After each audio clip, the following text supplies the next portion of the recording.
Good morning, dear all student. Today we are discussing a new crop green gram. Hindi में हम इसे मूंग के नाम से भी जानते हैं। तो इसके साइंटिफिक नेम की अगर हम बात करें तो विग्ना रेडिएटा।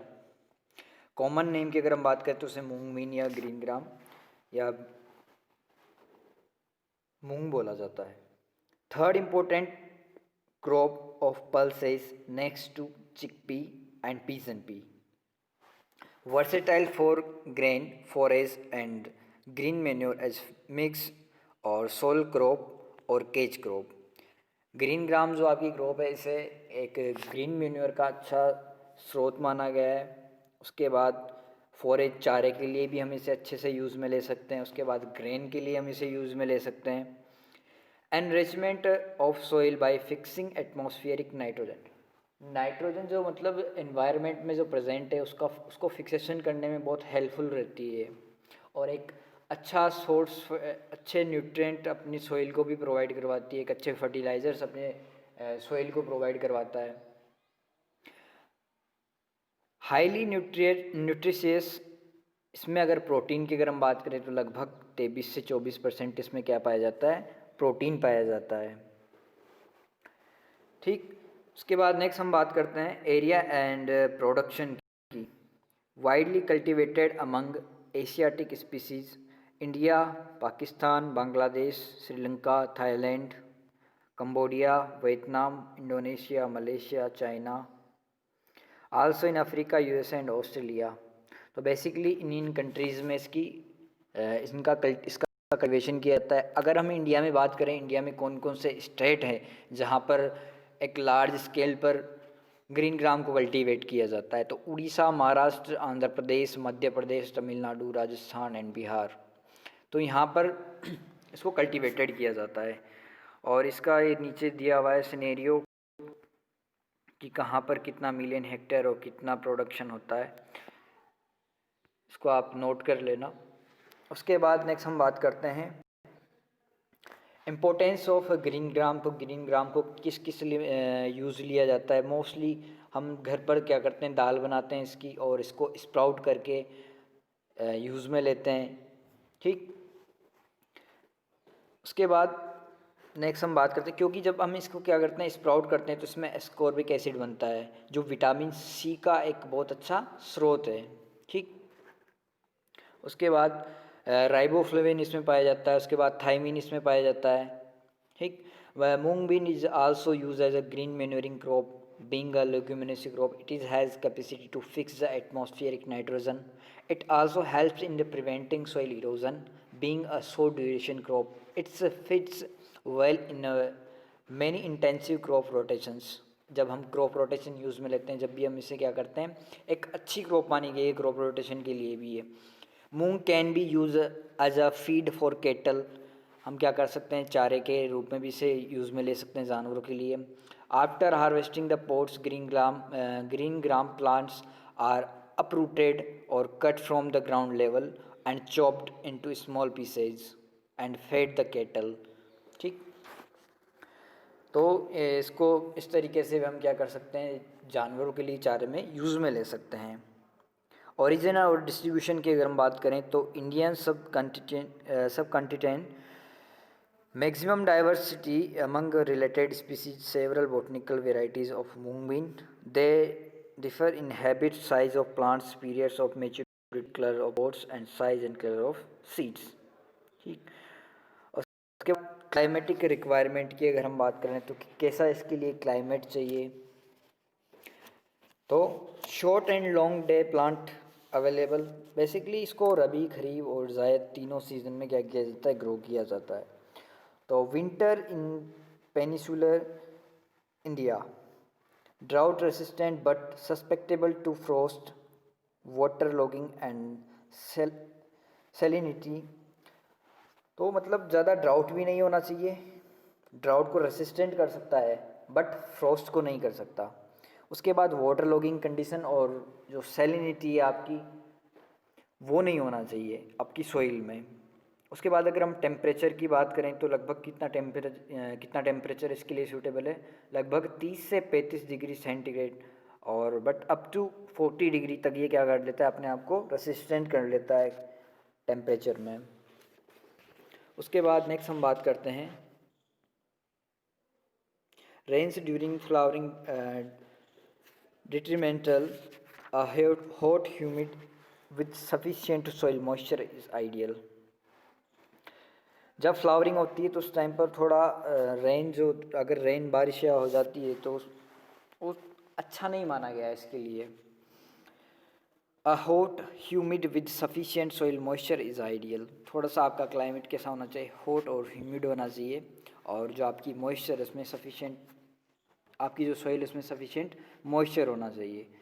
और अगर हम सॉइल की बात करें तो moong is a crop which is grown on a variety of soils from red laterite soils of South India to black cotton soils of Madhya Pradesh and sandy soils of Rajasthan. As a well-drained loamy to sandy loam soil is best suited for moong cultivation. तो सबसे जो best अपने राजस्थान की अगर हम बात करें तो यहाँ पर सबसे बेस्ट कौन सी सॉइल मानी गई है, sandy loam soils is a very best suitable for moong cultivation. उसके बाद प्लांट की बॉटनी की बात कर लेते हैं.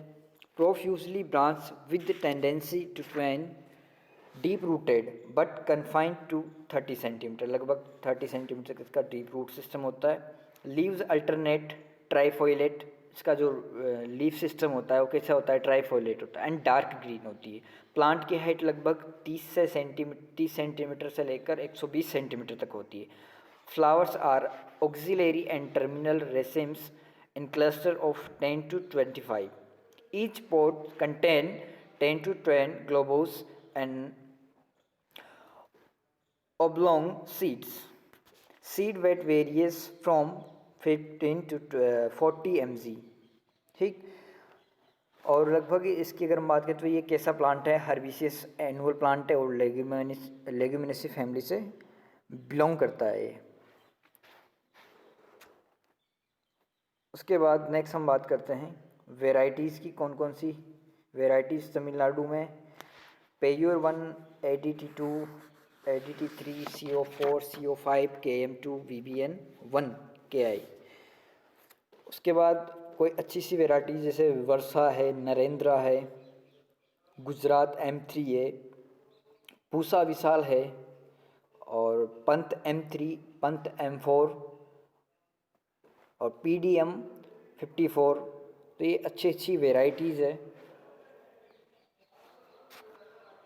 उसके बाद सीज़न की बात कर लेते हैं. Mostly kharif and summer in north, और साउथ की अगर हम बात करें तो इसको विंटर सीजन में क्या करते हैं, ग्रो करते हैं.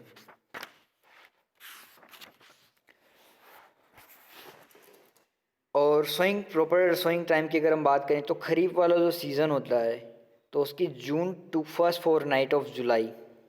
और रबी वाले सीज़न की अगर हम बात करें जो कि अपने साउथ इंडिया में और सेंट्रल जैसे मध्य प्रदेश हो गया, आंध्र प्रदेश हो गया, तमिलनाडु हो गया, तो इस वाले एरिया में लगभग अक्टूबर से नवंबर के बीच में क्या किया जाता है, सोइंग किया जाता है. उसके बाद समर वाले सीज़न की अगर हम बात करें तो उत्तर प्रदेश, पंजाब, हरियाणा, दिल्ली, बिहार और वेस्ट बंगाल, इन वाले एरियाज़ में क्या किया जाता है, इसको समर वाले सीज़न में ग्रो किया जाता है. तो मिड मार्च टू मिड अप्रैल सबसे बेस्ट टाइम है इसको सोइंग करने के लिए. और फील्ड प्रिपरेशन की अगर हम बात करें तो लगभग आपको 3 क्रॉस हैरोइंग्स करनी है followed by planking. Generally depends on the season. Deep ploughing once moderate tilth to surface may be beds and channel border strips और for intercropped community ridges and furrows. ये डिफरेंट टाइप्स के areas के according और different type के season के according इसकी field preparation करना चाहिए. उसके बाद नेक्स्ट हम बात करते हैं स्पेसिंग एंड सीड रेट की. तो लगभग 30 × 10 सेंटीमीटर की स्पेसिंग, और ऑप्टिमम जो प्लांट पॉपुलेशन आएगी वो 333,000. An interplant spacing of 5 to 10 centimetre seems but better than 10 to 15 or 20. Also, row spacing of more than 30 centimeter is not productive. Certain varieties give higher yield at 30 × 5 और 666. इसकी जो plant population आएगी वो 666,000 plants per hectare. और seed rate की अगर हम बात करें, सबसे मोस्ट ऑफ द जो क्वेश्चन बनता है वो यहीं से बनता है सीड रेट का। तो समर वाले सीज़न की अगर हम बात करें तो लगभग 25 केजी पर हेक्टेयर आपको क्या करना है समर वाले सीज़न में।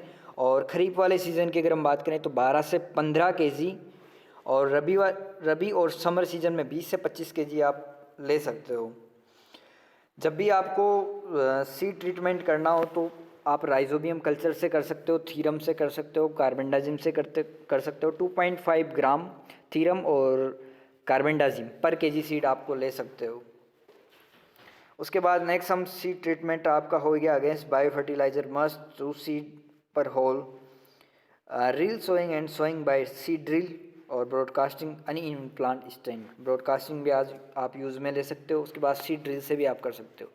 उसके बाद नेक्स्ट हम बात करते हैं न्यूट्रिएंट मैनेजमेंट की। तो moong bean is generally grown on the basic fertility of soil, however if available 8 to 10 tons of compost of or FIM should be applied before 15 days of sowing। लगभग 15 दिन पहले आपको क्या करना है, 8 से 10 टन कंपोस्ट और FIM पर हेक्टेयर आपको क्या करना है, यूज़ में लेना है। उसके बाद नेक्स्ट हम बात करते हैं removal 40 to 42 kg nitrogen, 3 to 5 kg phosphorus और 12 to 14 kg potash per tonne of gram. Nitrogen as starter dose, phosphorus more essential. Scheduled rainfed अगर हम सीजन में यूज लेते हैं 12.5 और 25 और रेशियो 0 के में आपको NPK यूज़ में लेना है। उसके बाद इरिगेटेड सीजन की अगर हम बात करें तो लगभग 25, 50 और 0 NPK आपको रेशियो यूज़ में लेना है। Under rainfed foliar application of DAP 2% wise once at flowering and 10 days later. Water management की अगर हम बात करें तो इरिगेशन वाटर